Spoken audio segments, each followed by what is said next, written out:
2 killed in shooting in front of Istanbul courthouse.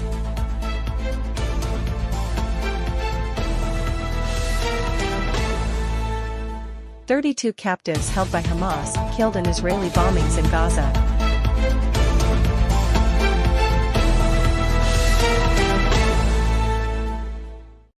"18 killed, injured in Pakistan blast."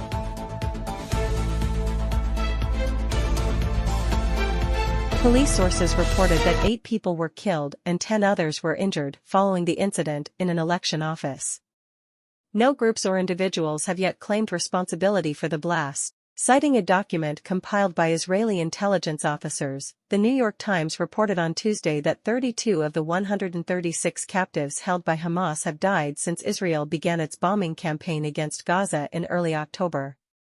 Israel's chief military spokesperson Rear Admiral Daniel Hagari said on Tuesday that 31 of them were pronounced dead.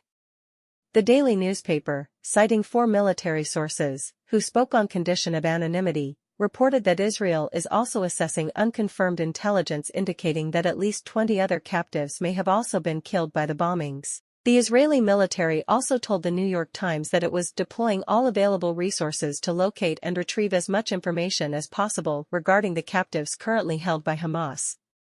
The latest development comes as U.S. Secretary of State Antony Blinken is on a tour in the region, purportedly seeking a new deal on a truce and the release of captives. Back in November, Hamas and Israel reached an agreement with Israel on a temporary ceasefire in Gaza. Under the prisoner swap deal, which was mediated by Qatar and Egypt, during the 4-day truce in Gaza, at least 50 Israeli captives were expected to be freed.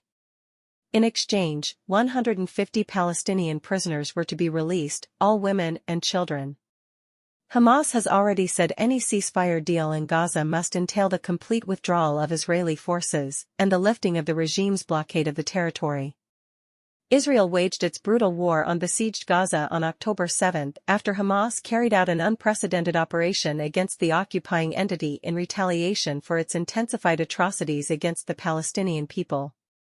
So far, the Tel Aviv regime has killed at least 27,585 Palestinians, mostly women and children, and injured 67,000 others.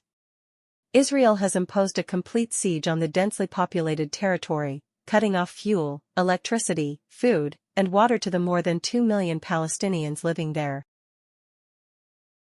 Police sources reported that 8 people were killed and 10 others were injured following the incident in an election office.